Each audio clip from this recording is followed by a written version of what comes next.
دوسری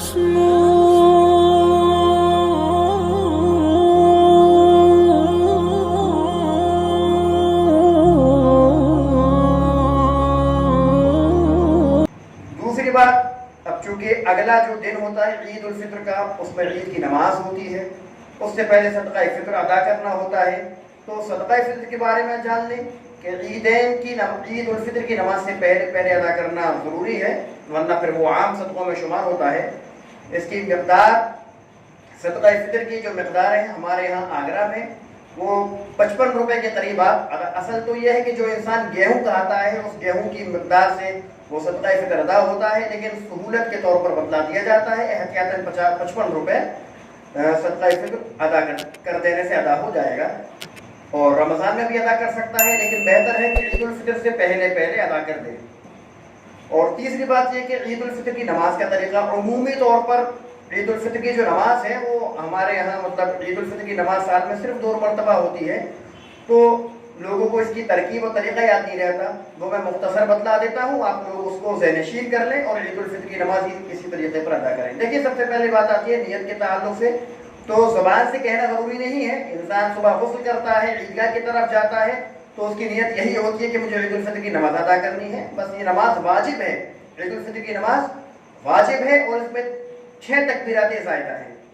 6 تکبیرات زائدہ اس میں پائی جاتی ہیں. یہ ذہن میں رکھے بس، باقی زبان سے بولنا ضروری نہیں ہے. اور نیت اصل میں دل کے ارادے کو کہا جاتا ہے. اس کے بعد میں امام صاحب اگر کہنا چاہے تو کہتے ہیں کہ نیت کرتا ہوں 2 رکعت نماز عید الفطر واجب مع 6 زائد تکبیروں کے، پیچھے امام کے منہ میں رکعت شریف کی طرف واسطہ اللہ تعالیٰ کتنا بول سکتا ہے. اس کے بعد میں امام صاحب تکبیر کہیں گے، پہلی تکبیر کہہ کر رفع یدین کریں گے، ہاتھ باندھیں گے. اس کے بعد میں مقتدیوں کو بھی، یعنی ہم جو پیچھے نماز پڑھنے والے ہیں، رفع یدین کریں، ہاتھ باندھ دیں. امام صاحب ثنا پڑھیں گے، آپ ثنا پڑھیں. اس کے بعد 3 تکبیرات زائدہ کہی جائیں گی، جن میں سے 2 تکبیرات زائدہ میں رفع یدین کیا جائے گا اور ہاتھ چھوڑ دیا جائے گا. اور تیسری تکبیر میں رفع یدین کرنے کے بعد ہاتھ باندھا جائے گا. امام صاحب قرات کریں گے. قرات، رکوع، سجدہ جو حسب معمول نمازوں میں ہوتا ہے ویسا ہی ہوگا.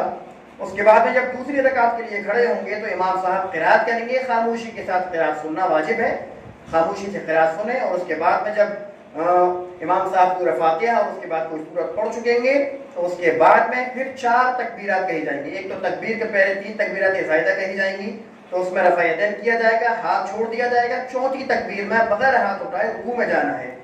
اس کے بعد حسب معمول نماز مکمل کرنی ہے. تو اکثر و بیشتر خطا ہوتی ہے کہ امام صاحب جو ہے تکبیر بھول جاتے ہیں. تو اس میں یہ ہے کہ اس بات کو سمجھ لیں کہ اگر تکبیر چھوٹ جائے تو وہ اگلے رکن میں ادا کی جا سکتی ہے. اور دوسری بات یہ ہے کہ اگر کوئی واجب اس میں چھوٹ جاتا ہے عید کی نماز میں، تو بھیڑ کی زیادتی کی وجہ سے فقہاء نے سجدہ سہو کو معاف کیا ہوا ہے کہ اس میں سجدہ سہو کرنے کی ضرورت پیش نہیں آتی. ایسے ہی نماز کو پورا کر لیں. عام طور پر دیکھا جاتا ہے کہ لوگوں کو خطا ہو جاتی ہے صرف نماز عید الفطر کی ترکیب میں. اس کو ذہن نشین کر لیں عید کی نماز سے پہلے.